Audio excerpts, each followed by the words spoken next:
Hola, buen día a todos y a todas.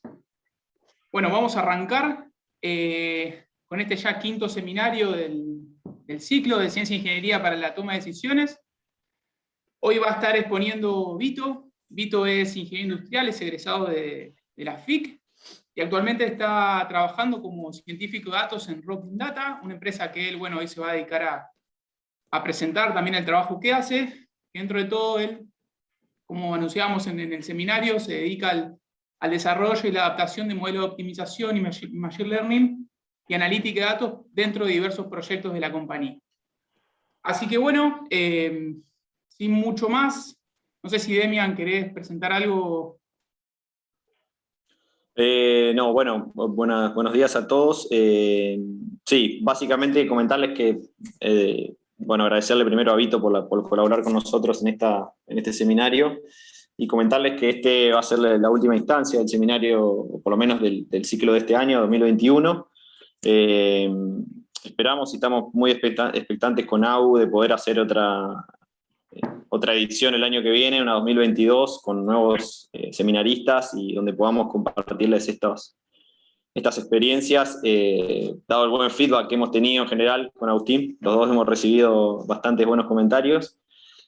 Bueno, la premisa siempre fue traerles experiencias de graduados, sobre todo en el ámbito productivo. Siempre intentamos con AU no caer en el ámbito académico, donde conocemos muchísima gente y muy buena, pero sabemos que no es donde terminan la mayoría de los graduados de FIC. Entonces, bueno, siempre la idea fue mostrar que las herramientas rigurosas y la formación específica que tienen cada uno de ustedes o de los estudiantes en sus carreras tienen alcance y tienen impacto en el ámbito empresarial también. Entonces, bueno, ese fue básicamente el espíritu y decirles que agradecerles mucho por haber participado, por las preguntas y por todo. Esperamos que les guste esta última instancia. Y bueno, con eso sí, sin más, Vito, te doy pie a vos. Muchas gracias otra vez por estar participando y bueno, ojalá lo aprovechen. Bueno, gracias por la presentación y por la invitación. La verdad que es un gusto para mí. Y bueno, espero poder contarles algo que les interese y que les despierte inquietudes sobre, bueno, lo que terminé haciendo como profesional luego de graduarme como ingeniero, que a veces no todos lo tenemos bien claro al momento de elegir la carrera por la variedad que tiene de salidas. Y bueno, esta fue mi salida en particular. Trabajo en una empresa que se llama Rocking Data. Empezó hace un par de años, 2018, por estas tres personas, que bueno, obviamente fue un piletazo para ellos.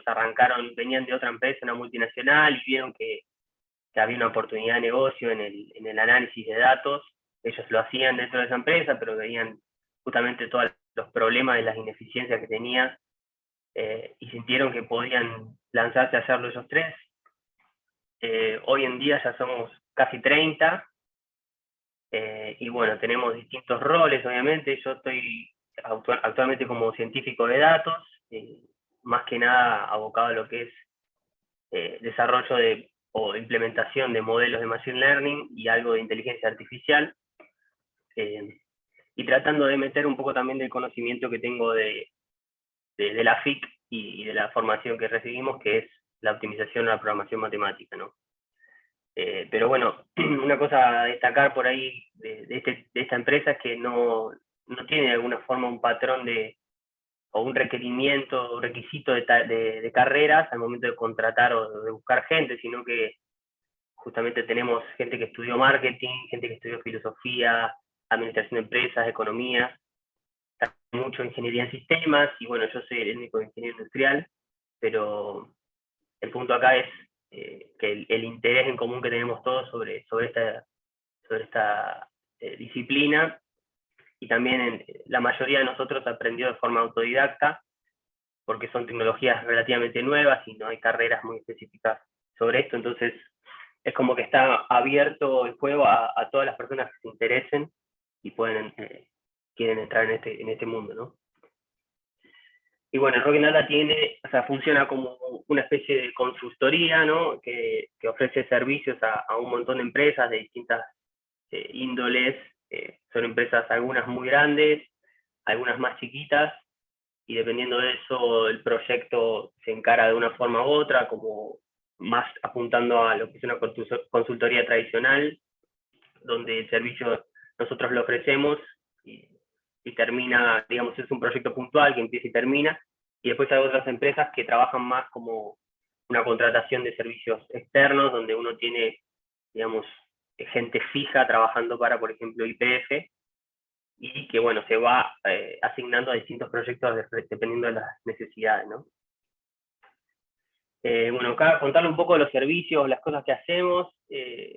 Uno de los más importantes es esto que le mencionaba de Machine Learning, que básicamente consiste en poder analizar datos históricos, información de la empresa o del negocio, y poder identificar a partir de eso patrones o comportamientos, ¿no?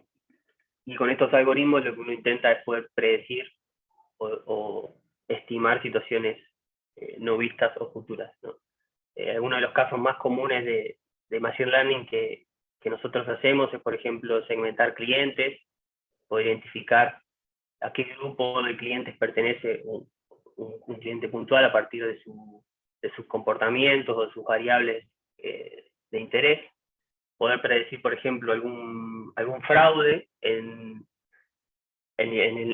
digamos, en el negocio, por ejemplo, fraudes en bancos, fraudes en siniestros o en empresas aseguradoras, poder detectar abandono de personal, por ejemplo, es un problema que las empresas tienen mucho, poder tratar de ver qué personas de las que tenés contratadas te están por ir, digamos, y poder atacarlo eso de forma inteligente. Bueno, tenemos muchos proyectos de este tipo, y es una de las cosas que más hace Rocking Data. Después también tenemos una rama más de inteligencia artificial que bueno, tiene, digamos, múltiples aplicaciones y problemas, y tratamos de un poco adaptar, dependiendo del problema del cliente, la técnica que utilicemos, ¿no? Pero por lo general lo que se hace, o lo que hacemos, es analizar textos o analizar imágenes para detectar ya sea algún sentimiento, detectar, por ejemplo, clasificar textos a partir de un ranking, por ejemplo, de puntuación, poder identificar temas sobre los que se está hablando en texto o en descripciones, y por otro lado, en detección de imágenes, poder encontrar ciertos objetos de interés, poder por ejemplo, identificar la posición de un cuerpo, y poder decir si ese cuerpo está o no en una posición correcta. Por ejemplo, para aplicaciones en deportes, en distintas disciplinas, se puede hacer ese tipo de análisis. O sea, les cuento lo que hacemos ahora, ¿no? Algunas de las cosas que hacemos.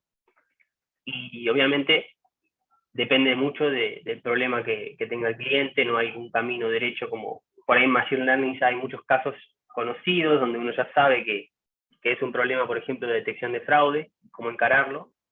Y en lo que es inteligencia artificial es muchísimo más el desarrollo y la investigación de ver cómo solucionar un problema o mejorar una situación actual, ¿no?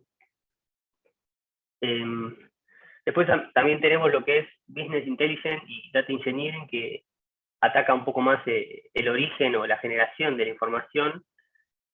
Y bueno, tenemos todo un equipo de ingenieros de datos que se encarga justamente de optimizar, desarrollar los procesos de extracción, de transformación y carga de datos para organizar mejor la información, el modelado de los datos, digamos, de de cómo se van a relacionar las distintas tablas dentro de una organización, y también la generación de tableros para visualizar toda esa información de forma ordenada y poder extraer conocimiento de eso, ¿no? Como que es un paso previo a todo lo que estaba mencionando, pero que es necesario para muchas empresas poder tener esto bien plantado para después poder empezar a atacar problemas de machine learning o de inteligencia artificial, ¿no? Y bueno, este punto específico también es un servicio muy demandado actualmente, que bueno, que está creciendo muchísimo y sí, se requiere mucho por todas las empresas. Y por último tenemos una rama en lo que es capacitación, que bueno, esto también es una cosa que Rocking Data empezó a probar y vio que tenía muy buen feedback de las empresas, el hecho de poder, digamos, meter a la gente de las empresas un poco más en el tema, para que luego puedan después identificar cuáles son las potenciales beneficios que tiene aplicar esas tecnologías, ¿no? Entonces se dictan cursos dentro de empresas o instituciones que tienen temáticas específicas y que tienen también un público específico.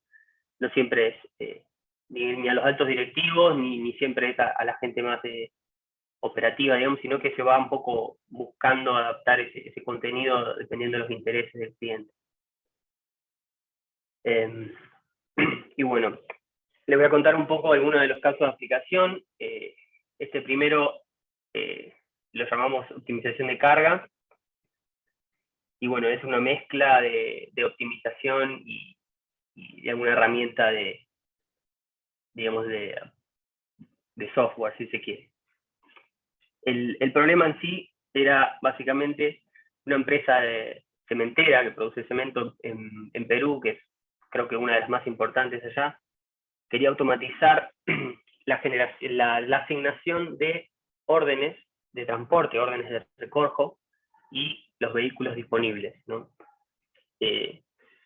Este proceso básicamente es, ellos tienen un montón de órdenes en el día y un montón de transportes en el día y tienen que vincular qué transportes van a llevar esas órdenes. Un problema de asignación bastante básico. Lo que se hizo como proyecto es desarrollar una aplicación que a partir de un modelo de optimización matemática automatice esa tarea de asignación, que bueno, actualmente es manual y lleva tiempo, digamos, de una tarea muy repetitiva. Y bueno, la tecnología que usamos ahí básicamente es Python, que creo que la mayoría lo conoce, un lenguaje de programación muy conocido y está muy de moda. Y bueno, y Excel como interfaz, como para comunicar también con el cliente, que obviamente no tiene conocimiento de este lenguaje. Un poco de datos sobre el problema. La empresa tiene 3 plantas de producción, de las cuales reciben aproximadamente entre 100 y 200 órdenes de despacho por día. Y también hay una flota disponible de aproximadamente 200 vehículos, dependiendo del momento en el día. Estos vehículos están agrupados por gremios o grupos de transportistas. Actualmente hay 6, y se tienen 3.000 rutas de destinos, digamos, a llevar esas órdenes. Esto acá es importante aclarar que la empresa trabaja digamos, no vende al consumidor final, sino que vende a otros distribuidores o a otras empresas. Entonces, por eso es que tiene digamos, una cartera de clientes definido, y cada una de esas rutas es uno de sus clientes o destinos. Y bueno, y otro dato interesante es que actualmente tiene 5 personas dedicadas a esta asignación, por lo tanto es una tarea que les demanda muchos recursos a ellos y tiempo. Tener 5 personas dedicadas full time, digamos, a esta asignación nos daba el puntapié para decir, es una tarea por ahí muy repetitiva, muy tediosa de hacer, y bueno, la idea era un poco ayudar a estos programadores a que la puedan hacer de forma más eficiente, ¿no? Y acá les puse un pequeño diagrama donde se ve, o no sé si se ve, pero les voy a contar cómo es el proceso actualmente, ¿no? Ellos tienen una base de datos donde los clientes y los transportistas cargan sus órdenes y su disponibilidad, y luego esas bases las descargan y las comparten en un Drive, en un Google Drive, como todos conocemos. Pero bueno, básicamente ese es el punto de contacto que tienen cada uno de los programadores, que se encargan de seleccionar su zona o su región específica, hacer una descarga local de eso, asignar todos los vehículos a las órdenes que tengan ellos para programar, y luego hacen una verificación en la base de datos para confirmar esa asignación y actualizan la tabla compartida, ¿no? Esa tabla compartida se actualiza para que otro programador no agarre el mismo vehículo y lo programe sin saber que ya estaba asignado, básicamente. Y lo que propusimos nosotros es no modificar por el momento toda la metodología de extracción de la base de datos ni de compartir en un Drive, porque eso implicaba un trabajo más de meternos dentro de sus sistemas, y lo que ellos querían era una prueba de concepto, algo que ellos les solucionara el problema de forma más rápida y tangible, ¿no? Y una vez validada esa solución y que ellos vieran que la herramienta que desarrollamos les sirve y les automatiza de forma correcta, porque también tienen que verificar esa asignación, ¿no? Luego que se tuviese eso validado, se debería de incorporar dentro ya de su sistema para hacerlo de forma automática, ¿no? Entonces, todos los primeros 2 pasos son los mismos, y luego, una vez que los programadores tienen sus órdenes descargadas en sus vehículos, lo que hacen es ejecutar esta optimización o este modelo, que agregándole otras informaciones adicionales que son específicas del problema, se resuelve esta asignación y les da una sugerencia de cuál sería una asignación digamos, para esas órdenes. Entonces lo que tiene que hacer el programador en muchos casos es simplemente verificar que no haya nada raro, y todo lo otro lo puede confirmar de forma más rápida. Entonces, bueno, resumiendo un poco, el planteo del problema básicamente es: tenemos un conjunto de órdenes de recojo y un conjunto de transportes disponibles para asignar, ¿no? Cada orden tiene un cliente asociado, una ruta de destino asociada, que es básicamente también asociado al cliente, y una cantidad de producto, de bolsas de cemento en este caso, solicitadas, ¿no? Después, cada transporte también cuenta con destinos a sugerir, que básicamente es: un vehículo puede ir a una cantidad de destinos, a rutas, y no cualquiera, dependiendo de la zona en la que se encuentra, de lo que el vehículo, en realidad, el transportista decide cargar, ¿no? Como disponibilidad. Al mismo tiempo tienen capacidades de cargas, y bueno, el grupo de transportistas o el gremio que les mencionaba. Y después tenemos que cada destino a sugerir está compuesto por varias rutas. Los destinos son como si nosotros lo hablábamos como localidades dentro de nuestra geografía, ¿no?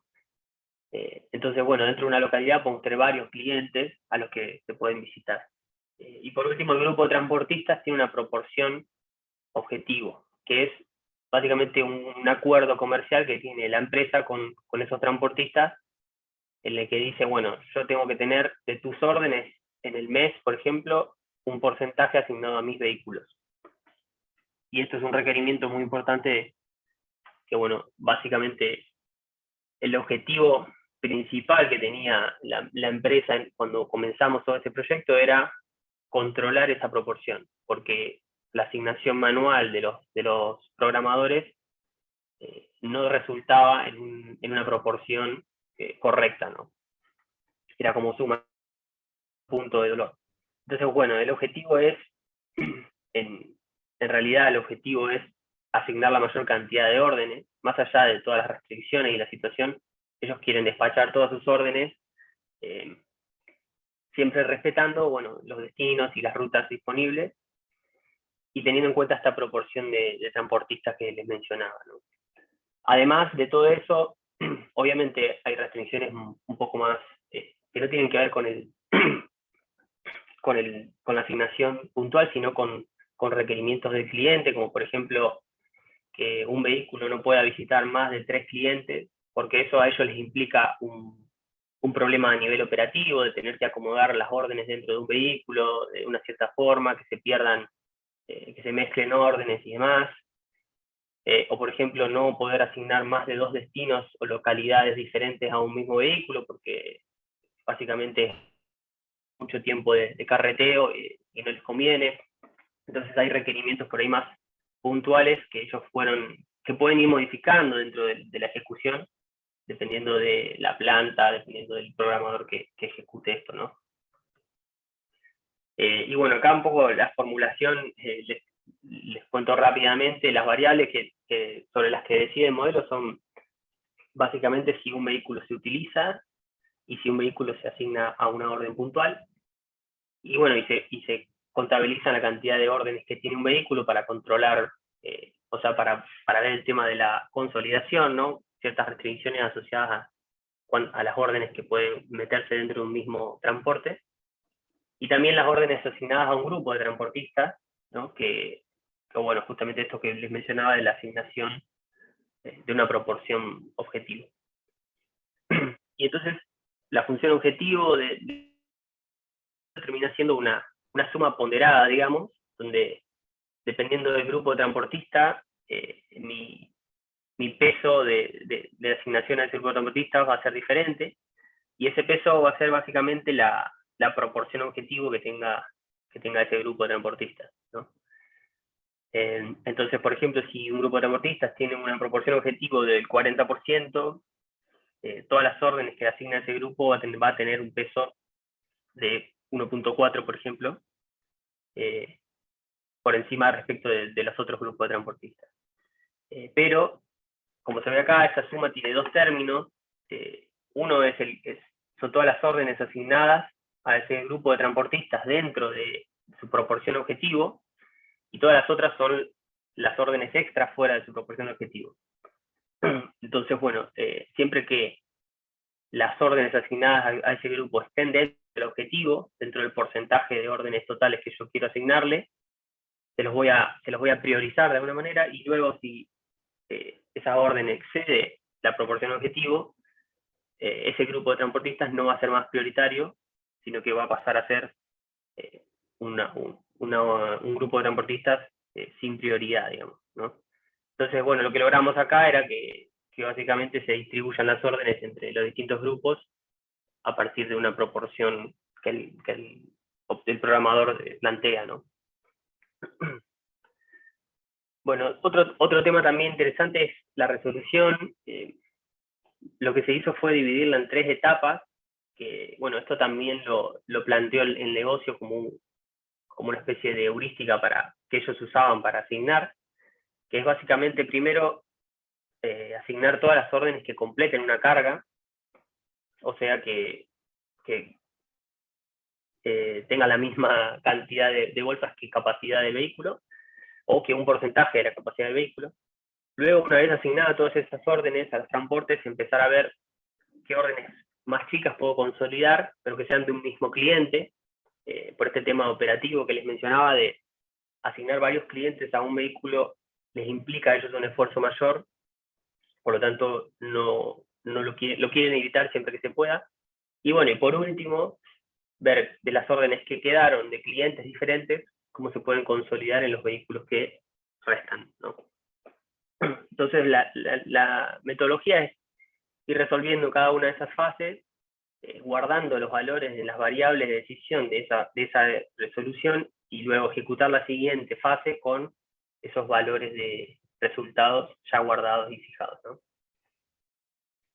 Y bueno, la implementación, para contarles un poco cómo lo hice, el modelo de optimización lo hice en Python, utilizando una librería específica que ayuda a la programación matemática justamente, y a la traducción de estos modelos en Python a un lenguaje que pueda utilizar un solver o resolver. Se utilizó un solver libre, que también eso era un requerimiento, digamos, muy fuerte. No podemos usar un solver comercial, básicamente por el costo que implicaba eso. Entonces también tuve que hacer una búsqueda ahí de qué posibilidades había gratis. Y bueno, encontré uno que funciona bastante bien para modelos no muy grandes, que se llama CBC. y bueno, tuve que ahí adaptarlo un poco para poder utilizarlo. Esto de la división en fases ayuda mucho también a poder encarar el problema, porque divide básicamente el modelo en etapas que lo hacen soluble más fácil, ¿no? Resoluble. Bueno, a partir de ese código en Python se empaqueta todo en una aplicación y se genera un instalable, que básicamente es un programa más para instalar en Windows, y ese instalable es lo que se le entrega a cada uno de los programadores para que pongan esta herramienta o este aplicativo en su computadora. Y luego se desarrolló un Excel que tiene macros o distintos códigos ahí en Visual Basic, que lo que hace es comunicarse con esta aplicación, llamar la ejecución, cargar los datos y traer los resultados al Excel, ¿no? Y bueno, desde el Excel también se pueden modificar algunos parámetros de la ejecución. Y acá, para que quede un poco claro cuál era esto que les decía, el objetivo final, digamos, de la gente, como básicamente el modelo este no mejora la situación actual en cuanto a la función objetivo, digamos, el algoritmo no viene a mejorar la cantidad de órdenes asignadas, porque en fin, esa tarea no era un problema, sino que era básicamente una tarea muy repetitiva y costosa en términos de tiempo, digamos, pero la cantidad de órdenes asignadas por un programador y por este modelo eran las mismas, básicamente. Lo único que cambiaba era la decisión de a dónde asignar cada orden, o a qué transportista. Por lo tanto, el punto de comparación para ver si lo que nosotros habíamos implementado era una mejora o no, era básicamente ver estas distribuciones de proporciones y poder identificar si con la utilización de esta herramienta uno podía asegurar una mejor distribución de las órdenes entre los grupos de transportistas, que se ajuste mejoras a ese objetivo. Obviamente, a veces, como el objetivo final es asignar todas las órdenes, si tu disponibilidad no te permite alcanzar el objetivo, ese objetivo por ahí se puede alejar un poco de lo ideal, pero básicamente ese es el punto de comparación, ¿no? Poder ver que ante una asignación manual es mucho más dispersa por ahí, o mucho más dispersa la proporción entre los grupos de transportistas, que con una herramienta que automatice esta tarea, ¿no? Bueno, acá les quería hacer una pequeña demo, que vamos a ver si se puede, para que vean también qué se desarrolló. Este acá es el Excel que les contaba, que bueno, esto junto con una aplicación que se instala en la computadora es el entregable. Y acá lo que intenté yo es replicar lo que ellos hacían actualmente, que es básicamente a partir del Google Drive que tenían compartido, descargar sus órdenes pendientes en el día. Esto es básicamente una bajada de SAP que dice, bueno, todas estas órdenes tenés que despachar hoy. Agregarle otras variables o otras condiciones puntuales de ellos, que por ejemplo, si esta orden se atiende con una flota propia, o sea, si el cliente tiene flota, no la quiero programar, entonces acá le pongo un 1 para que no me la programe, y algunas otras condiciones. Y después, por otro lado, tienen lo que son los transportes, que también es una bajada de su base de datos, con la información de, bueno, cada uno de los vehículos, con su patente, el gremio o el grupo de transportistas al que está asociado, y por ejemplo la capacidad de la carga y el destino sugerido, ¿no? Entonces acá se ve, por ejemplo, Piura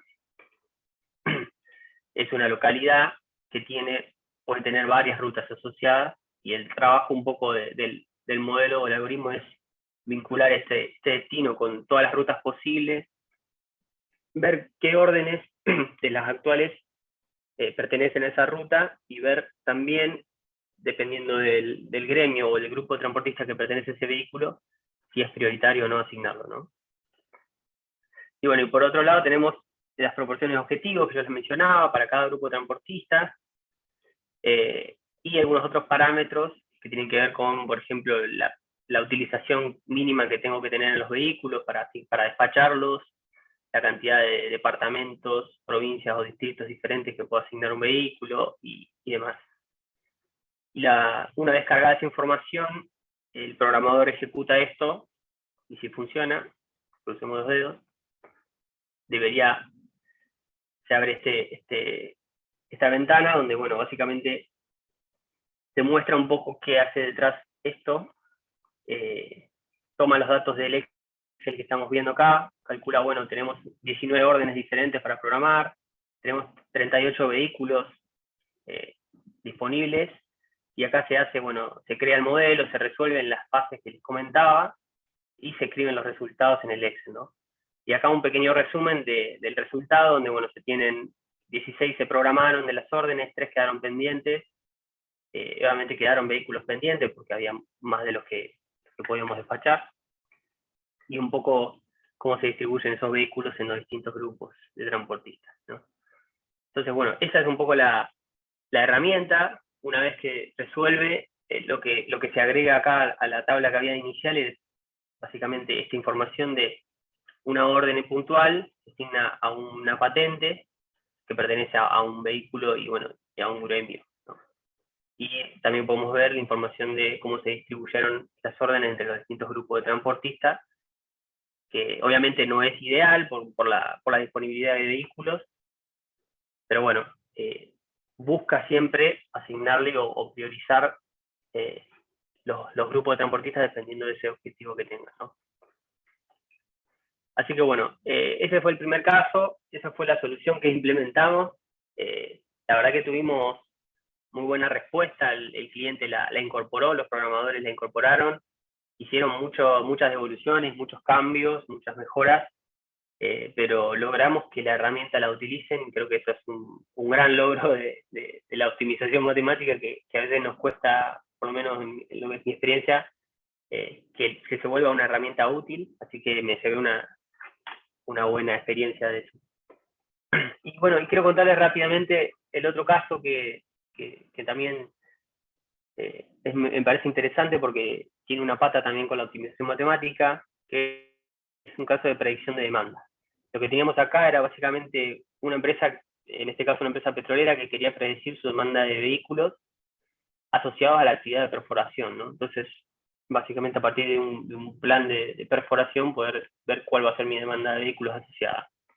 Lo que se hizo fue un modelo de estimación de demanda a partir de una regresión, que, bueno, tiene en cuenta la actividad futura programada, la actividad programada pasado, lo que se había hecho, y los movimientos de los vehículos para todo ese tiempo, ¿no? Y algunas de las tecnologías o de las cosas que usamos acá, por ejemplo Azure, que es básicamente todos los servicios en la nube que tiene Microsoft, que permiten implementar soluciones de este tipo mucho más fácil. Cloudera, que es un entorno de desarrollo también en la nube, que, bueno, ahí es donde se puso todo el código y se ejecutan todos los procesos. Spark es una librería que permite analizar datos de forma más eficiente, distribuida entre distintos nodos de ejecución o clústeres de ejecución. Y bueno, y SQL y Python para extracción y la generación de toda esta solución, ¿no? Para que vean un poco rápidamente los datos, se tenían 15 categorías de vehículos diferentes y un cronograma con la actividad donde bueno, se tiene, por ejemplo, la cantidad de equipos acá en distintas actividades, se ve cómo van prendiéndose y apagándose los equipos dependiendo del plan de perforación. Y bueno, y se tiene también la información de los movimientos de los vehículos, con información, por ejemplo, de las horas en las que estuvo un vehículo moviéndose, haciendo un carreteo y demás. Entonces, la idea era vincular ese movimiento de vehículos a partir de la actividad que había en ese día puntual, ¿no? Acá se ve un poco cómo, esta es básicamente la actividad, y acá se ve cómo son los movimientos o las horas de utilización de los vehículos, ¿no? Entonces acá tenemos, por ejemplo, un vehículo que se llama Chupa 24 horas, es una categoría de vehículos, y acá se ve para cada día cuál fue la demanda de horas de ese vehículo, ¿no? Acá, por ejemplo, se puede ver en la etapa en la que empezó la pandemia, cómo cae también la actividad de forma muy, muy notable. Y bueno, el objetivo entonces era predecir esa demanda a partir de las horas operativas de los vehículos y teniendo como información la actividad de perforación proyectada, ¿no? Entonces, bueno, un poco para contarles todo el proceso así de forma global, lo que se hizo fue, primero, lo que se hace es primero una extracción de los datos, o una actualización de los datos a partir de extraerlos de una base de datos, donde se tiene el cronograma o la proyección de actividad, y el parte diario, donde se tiene todos los movimientos y las horas registradas de los vehículos. Luego se procesa toda esa información para generar, por un lado, la variable a predecir, que son estas horas operativas de los vehículos, que es lo que nosotros queremos saber a futuro, cuánto va a ser lo que me va a demandar de un vehículo, esta actividad. Y por otro lado, generar las variables predictoras de esos vehículos, ¿no? De este modelo, que este fue básicamente el laburo más importante, ¿no? A partir del cronograma, generar información que nos describa cómo es la actividad para un día puntual, ¿no? Entonces, por ejemplo, poder contabilizar la cantidad de equipos que había funcionando para distintas actividades, dónde estaban ubicados esos equipos, qué distancia tenían esos equipos respecto al punto de origen de donde salen los vehículos a atender, digamos, que un montón de variables que relacionan, por ejemplo, qué equipos había el día anterior, la semana anterior, a dónde se van a mover a futuro, múltiples variables que fuimos generando para justamente poder predecir esas horas operativas. Luego se hace el entrenamiento de estos modelos, que hay uno específico para cada categoría, digamos, todas tienen la misma tabla o la misma información de entrada, pero tienen un modelo específico para cada uno que predice sus horas operativas a futuro, ¿no? Todo este proceso que se ve acá se programó para que se ejecute automáticamente todas las semanas y se actualiza y se reentrena todas las semanas para que, bueno, el cliente pueda visualizar semanalmente cómo son las predicciones de horas operativas de su vehículo. Acá un poco resumiendo los resultados que tuvimos para alguna de las categorías, por ejemplo el camión sólidas, que es una categoría específica, lo que se ve acá, bueno, el error absoluto promedio de 19 horas y un error porcentual de un 21%, que uno en principio si lo ve así de forma media abstracta podría decir que no es una predicción muy buena, pero en realidad el mayor aporte de este modelo es poder entender cuál va a ser la área de demanda de ese vehículo y cuál va a ser un poco la dispersión que va a tener ese vehículo, ¿no? Porque al final ellos no contratan por día, sino que contratan por mes, y lo que necesitan es tener una idea de cómo va a ser el comportamiento de ese vehículo más a nivel global. Bueno, la implementación, como les comentaba, se hizo todo en Python, se generaron procesos de ejecución automática semanalmente, el resultado se sube en un almacenamiento en la nube y que después el cliente lo puede acceder desde un Excel o un Power BI. Y un punto importante para seguir cerrando es que este modelo de predicción devuelve esas horas operativas de cada vehículo, pero esas horas operativas no le sirven al cliente directamente como un output, sino que lo que se hizo fue acoplarlo con un modelo de optimización que lo que hace es decidir de qué forma debo contratar los vehículos para cumplir con esas horas operativas, ¿no? Que bueno, es un trabajo que hicieron acá la gente de la ONL también, así que, y de la FIC, que bueno, tuve la oportunidad de vincularme con ellos de nuevo, y es un laburo muy, muy lindo, la verdad. Y para cerrar, quería hacer un poco un repaso de esto, de cómo veo que se puede llegar a vincular la optimización matemática con Machine Learning o con lo que hacemos acá en Rocking. Y este es un poco mi objetivo personal dentro de la empresa, tratar de meter un poco más la optimización, porque veo que está un poco rezagada en todas las soluciones que ofrecemos y creo que tiene potencial, básicamente porque hacen cosas diferentes y porque son muy complementarias en lo que hacen, ¿no? La optimización matemática determina un curso de acción y las tecnologías de Machine Learning nos permite predecir comportamientos.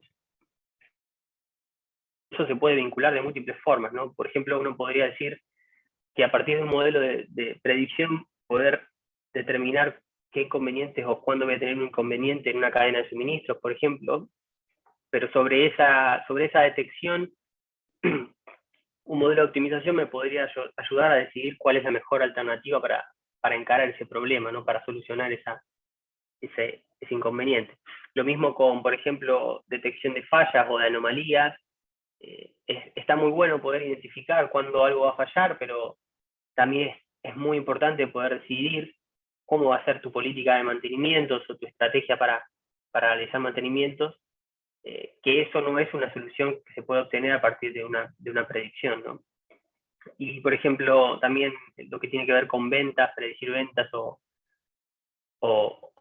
digamos, impacto de distintas promociones en clientes, también puede ayudar mucho a alimentar eso a un modelo de optimización que decida, bueno, cuál es tu campaña de marketing, cómo va a ser tu estrategia para atacar tus clientes, a partir de la información de cómo esas estrategias impactan en tu cliente, ¿no?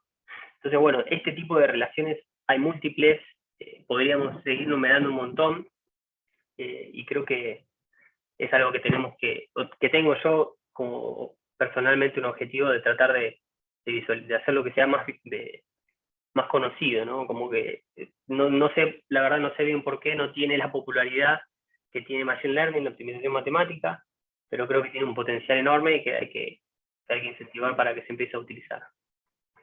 Y bueno, no sé cómo estamos de tiempo, si puedo seguir o quieren que cortemos acá para algunas preguntas y más. Ahí díganme ustedes.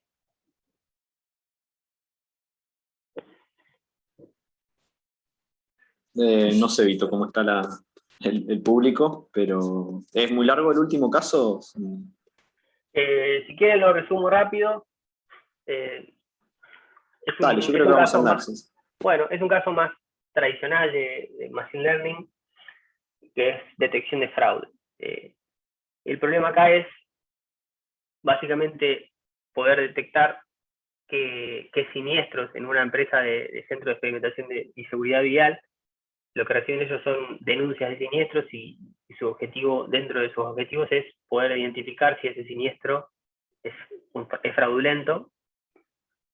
Y actualmente lo hacen con reglas de negocio, tratando de identificar ellos por su conocimiento, su experiencia, ciertas características y dar un score o un puntaje a esos casos, ¿no? Lo que se hizo fue desarrollar un modelo de clasificación para detectar estos fraudes a partir de todo que ellos tenían de sus casos, ¿no? Y bueno, acá se utilizó también Python, SQL y AWS, que es muy similar a Azure, pero lo ofrece Amazon. Básicamente son todas las tecnologías en la nube que facilitan la implementación de estas herramientas.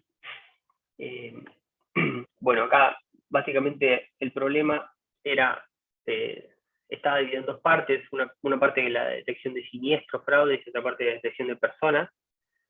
Y lo que les voy a contar acá es el específico de siniestros, que bueno, teníamos 59.000 casos históricos, donde hay un 29% de fraudes, y esos casos tienen asociadas personas, que tenemos una base de 92.000 personas aproximadamente, de las cuales algunas son asegurados, terceros, propietarios, variando dependiendo del caso, y hay un 19% de fraudes en personas, ¿no? Estos fraudes tienen una característica estos siniestros tienen una característica de que al ser una empresa que no es una empresa aseguradora, sino que es una empresa de investigación de casos de seguridad vial, lo que tiene son siniestros de múltiples empresas, ¿no? Entonces acá podemos ver el primer gráfico, las distintas compañías que manejan y los porcentajes de fraude de cada compañía, y también los tipos de siniestro que hay, que pueden ser daños materiales, daños totales, lesiones, robos y demás. Entonces, bueno, es una muestra muy, muy variada, ¿no? Donde tenemos casos con, digamos, muestras con distribuciones muy diferentes y no provienen de la misma fuente, por lo tanto hubo un laburo muy importante ahí para normalizar y acomodar toda esa información para que sea útil, ¿no? Y bueno, el objetivo entonces era predecir el siniestro fraudulento a partir de la información del caso y también de las personas involucradas en ese caso, y por otro lado predecir si las personas involucradas son fraudes o no. La resolución, bueno, se desarrollaron aproximadamente 300 variables para tratar de describir un caso, y las personas asociadas a ese caso, donde, bueno, algunas de las variables, por ejemplo, importantes es toda la información histórica de si una persona ya cometió un fraude, si una persona tuvo siniestros, por ejemplo, anteriormente, cuántos siniestros y de qué tipo, si, por ejemplo, el caso se da en una localidad y la persona asociada a ese caso es de otra localidad, distintas variables que caracterizan ese caso y que pueden llegar a un indicio de cosas que no concuerdan, digamos, y que tengan un comportamiento fraudulento, ¿no? Entonces, bueno, se entrenaron 2 modelos basados en árboles de decisión. Se utilizó CADBUS, que es un modelo de árbol de decisión que está también utilizado por gradiente, o sea, tiene un aprendizaje sobre los árboles y no es meramente aleatorio, que bueno, que da resultados muy buenos y es lo que terminamos usando para cada uno de estos problemas, ¿no? Y aparte de la predicción se generó una explicabilidad, o se intentó generar una explicabilidad que básicamente es poder analizar para cada una de las predicciones de los modelos cuáles son las variables que llevaron a esa predicción y en qué sentido aportan esas variables información para cada caso. La implementación, bueno, se desarrolló una API donde básicamente los clientes de este centro de experimentación vehicular mandan un caso y reciben un score o una probabilidad de fraude de ese caso, ¿no? Acá un poco para mostrar los resultados, repasar cuáles son las métricas que usamos. Básicamente la accuracy, que es cuántas predicciones son correctas, tanto positivas como negativas, la precisión, que apunta más a los casos positivos bien identificados, y el recall, que nos da un porcentaje de cuáles son los casos, qué proporción de los casos positivos encontramos, qué cantidad de casos positivos encontramos.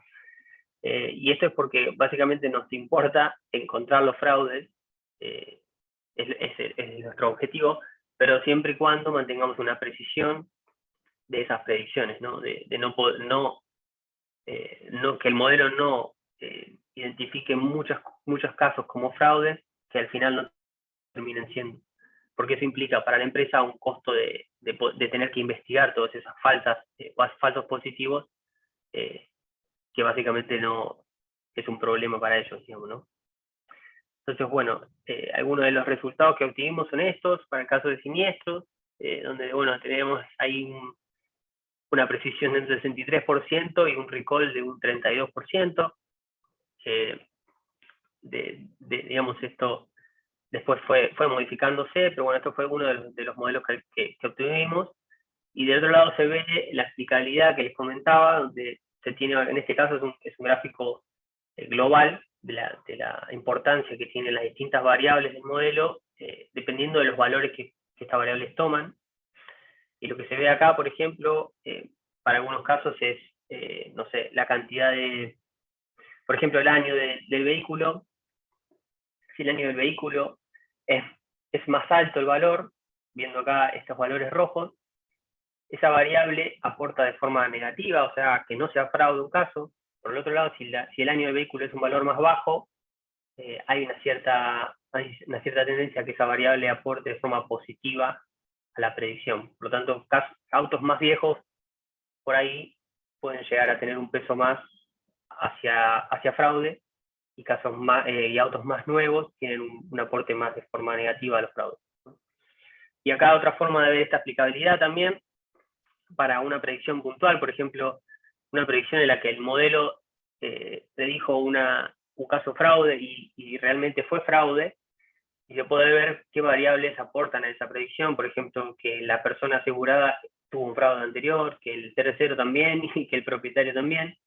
Entonces, bueno, esta es una regla muy básica, por ahí cualquiera hubiese podido identificar esto como un fraude, pero está bueno ver que digamos, detrás de toda esa caja negra que es el árbol de decisión, hay ciertos patrones lógicos también que uno puede ver y entender claramente, ¿no? Y por otro lado, en el otro gráfico azul, se tiene una predicción falsa negativa, donde era fraude el caso y el modelo predijo como no fraude. Se puede ver, por ejemplo, que la variable que más le importó fue que era un robo, que probablemente los robos por lo general no sean fraudes, y entonces el modelo aprendió eso, básicamente, que los robos no son fraudes, o que en su mayoría no, y que si el asegurado es una empresa, tampoco tiene tendencia a hacer fraude, y así con las distintas variables. Entonces uno también puede entender en qué cosas el modelo no logró generalizar o ajustó mal las variables, y poder también corregir sobre eso y decir, ok, ¿por qué se apoyó tanto sobre que los siniestros de robos no son fraudulentos, cuando en realidad no es así, por ejemplo? Entonces ir a buscar el origen, por ahí la muestra, que estaba mal representada, los casos de robo, y tratar de corregir desde ahí este tipo de errores. Y bueno, eso es todo.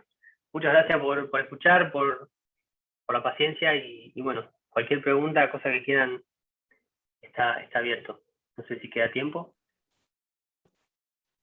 Gracias, Vito. Buenísimo, Vito. Excelente. Impecable. Gracias por el tiempo y la presentación. Después te damos un saludo y un aplauso, pero antes que nada tenemos algunas preguntas que fuimos acá recopilando por el chat. Voy a empezar con la primera, que la tengo acá. De Franco Espinaco. Dice si el modelo tiene en cuenta el primer caso que presentaste, ¿no? Dice si el modelo tiene en cuenta cómo vienen las asignaciones a lo largo del mes. Dice, se refiere a que si dado las diferencias que existen día a día, se van actualizando los pesos que utiliza el modelo para intentar que a fin de mes, en el global, cada grupo esté cerca de su share. Sí, de hecho, no lo tiene actualmente considerado, pero sí la lógica es poder hacerlo así, digamos. El problema que teníamos para hacer eso es que nosotros no tenemos desde la herramienta acceso a la base de datos, donde uno pueda ir recopilando cómo es la asignación actual de ese mes, por ejemplo, ese mes móvil, y poder corregir sobre eso los parámetros. La idea desde el principio fue validar este modelo con los parámetros puestos manualmente por los programadores, y luego sacar esa posibilidad de modificar las proporciones de objetivos, y que eso sea más una decisión ya tomada, ¿no? Y que se actualice automáticamente. ¿Por qué? Porque básicamente el programador ahora tiene la posibilidad de modificar esas proporciones como quiera, o sea que le estamos dando la posibilidad de que al final la asignación no sea la deseada, ¿no? Entonces la idea era eliminar ese parámetro y que pase a ser algo fijo y que no pueda modificarlo cada programador. Bien. Perfecto, Vito. Acá hay otra pregunta de Diego Cafaro, muy conocido de Vito, que dice, ¿dónde aprendiste Machine Learning? Si te costó mucho, ¿y cómo crees que deberíamos preparar la carrera de Ingeniería Industrial de FIC en relación a este tema? Dice que hay una optativa que se dictó hasta hace un par de años, pero quizás se podrían desarrollar estos temas en materias obligatorias. ¿Cuál es tu opinión sobre eso? Mirá, lo aprendí, me parece que lo sigo aprendiendo, no sé si puedo decir que ya lo aprendí, pero básicamente sí, a partir de fuentes de internet, autodidacta. Utilicé mucho Coursera, mucho DataCamp, y también haber empezado a trabajar en Rocking Data también me ayudó muchísimo a empaparme de estos problemas y empezar a meter mano en casos reales, ¿no? Creo que sí, como dice él, estaría buenísimo poder aprender esto dentro de la universidad, pero también entiendo que es muy difícil mantener un plan de estudio actualizado de estas cosas, porque básicamente cada día, cada mes, salen salen cosas nuevas, y es difícil estar al día con eso desde un plan de estudio, ¿no? Pero igualmente creo que desde la carrera aporta mucho el hecho de tener algo de estadística, de tener algo de, bueno, de tener matemática básicamente, y me ayudó mucho para el momento de hacer los cursos estos, donde básicamente se explica el funcionamiento de los distintos algoritmos, poder entender la matemática un poco detrás, poder entender qué es un gradiente, qué es una derivada segunda, cómo se minimiza una función, no sé, tener algo de idea de probabilidades y demás, creo que facilita mucho el entendimiento y poder meterse en este mundo con esas herramientas de base, pero es un desafío total poder implementarlo dentro de un plan de estudio y mantenerlo actualizado, creo. Bien. Perfecto, Vito. Hay otra ahí concatenada que dice, mencionaste que sos el único ingeniero industrial en la empresa, muchos ingenieros de sistema. ¿Qué dominio tienen de Machine Learning o de programación matemática el resto de los profesionales? ¿Entienden el fondo de la cuestión o solo usan las herramientas como cajas negras? No, a ver, de lo que es Machine Learning y inteligencia artificial, tenemos gente que sabe muchísimo. De hecho, uno de los chicos que más sabe sobre inteligencia artificial es filósofo, y eso como que, bueno, a mí me sirve mucho también para romper ese preconcepto de que tenés que ser matemático o haber estudiado algo muy vinculado a esto para poder entender bien. También depende mucho de cada uno cómo decide aprender las herramientas, ¿no? Si uno se conforma con entender cómo usarlas y no en saber detrás cómo funcionan, es una alternativa, y la otra alternativa es tratar de meterse un poco más y investigar un poco más para comprender de verdad cómo funcionan. Cualquiera de las dos alternativas a nivel de negocio funcionan, digamos, porque la verdad es que lo que nosotros necesitamos en última instancia es poder implementar estas y no explicarle a un cliente cómo funciona un árbol de decisión, pero también es como un poco más, no sé, un poco más provechoso poder saber detrás cómo funcionan estas herramientas para utilizarlas mejor, ¿no? Por lo tanto, hay de todo. No quiero generalizar ni decir que todos sabemos cómo funcionan los algoritmos, y ni siquiera todos los algoritmos, porque hay muchísimas cosas que para saber cómo funcionan implican un estudio específico de eso, de años, capaz, entender cómo funciona una red neuronal profunda para detectar, no sé, para identificar texto y poder generar texto automáticamente. Es un campo que se investiga específicamente, ¿no? Y decir que lo entiendo sería como mucho, pero sí que me interesa, que cuando puedo trato de meterme un poco para saber más de esos temas, y no solo cómo utilizarlo, cómo implementarlo. Bien, Vito, gracias. Ahí en el ping-pong de preguntas que hay, perdón que te llevamos de un tema a otro, de vuelta sobre el primer caso que presentaste, pregunta Gabriela Henning, ¿qué tan robusta es la herramienta? Dice, ¿es posible que haya algún escenario donde no haya soluciones factibles? ¿Y qué pasaría en esa circunstancia?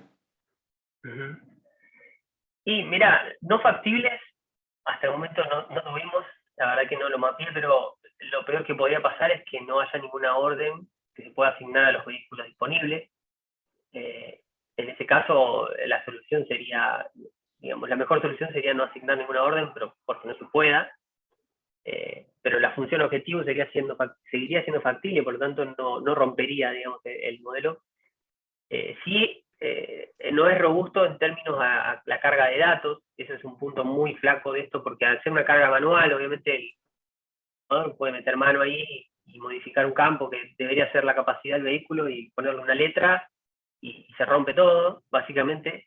Entonces ese es el mayor punto de debilidad de todo el sistema, y que por eso lo ideal sería pasar esa parte de carga de datos a un sistema automatizado, ¿no? Dentro de la base de datos del sistema de ellos, para que no haya ese tipo de problemas. Pero en términos de la resolución del problema, no tuvimos demasiados inconvenientes. Sí hay que, obviamente, controlar la cantidad de órdenes y de transportes que se programan en simultáneo, por una cuestión de los tiempos de resolución y porque, como le mencionaba, el solver que utilicé, por ahí no es súper eficiente y tiene ciertos problemas cuando el modelo empieza a crecer, pero dentro de los problemas, dentro de las situaciones que maneja la empresa actualmente, funcionaba bien y entonces le dimos para adelante con ella.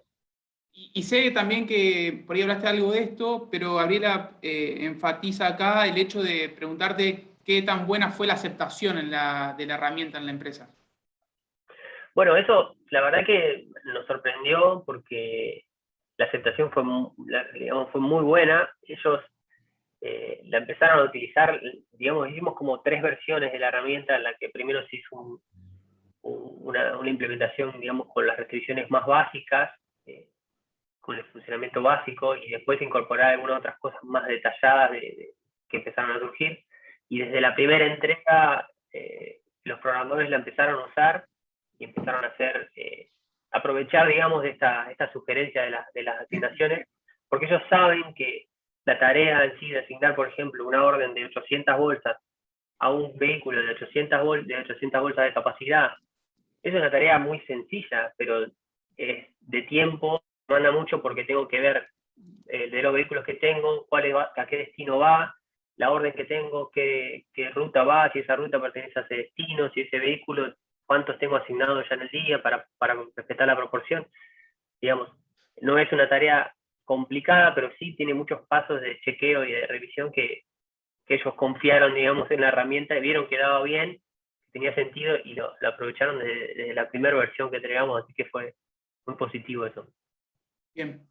Vito, ahora hay otra más de Franco Espinaco, que del último caso que presentaste, dice acá si consideraron utilizar otras métricas como AUC o el F1 score, dado que el dataset estaba desbalanceado.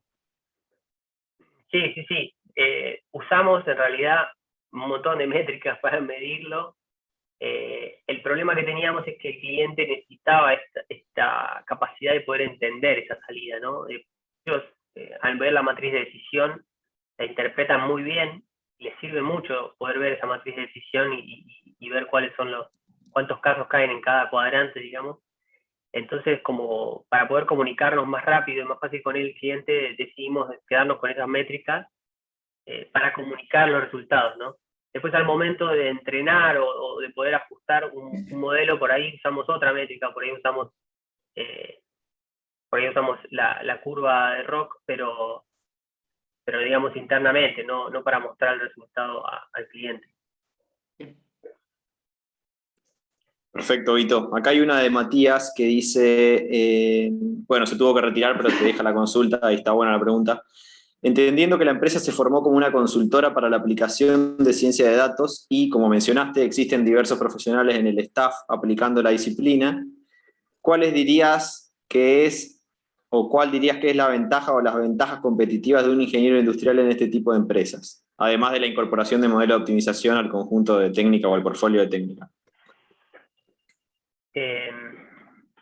Mira, personalmente creo que venimos de una carrera que nos posibilita aprender múltiples cosas con cierta agilidad, con cierta rapidez.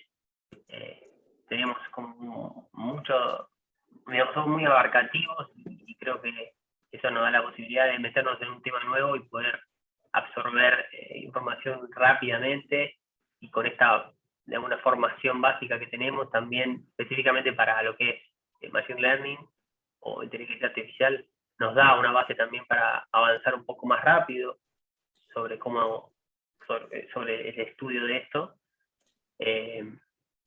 Y bueno, creo que esa es básicamente el diferencial, ¿no? La posibilidad de saber aprender, y que es algo que nos enseña la carrera también, ¿no? Saber aprender y comunicarnos con otras disciplinas y no serle asco ni tenerle miedo a nuevas cosas. Perfecto, Vito. Y hay otra de Jerónimo Baza que dice, ¿cuánto tiempo trabajaron en cada proyecto aproximadamente? Bueno, en el primero que les mostré fue un proyecto, como les decía, que querían sacarlo rápido, y sí son 2 meses, creo. y la idea era, obviamente, una vez que esté ya validada esa herramienta, seguir para implementarla.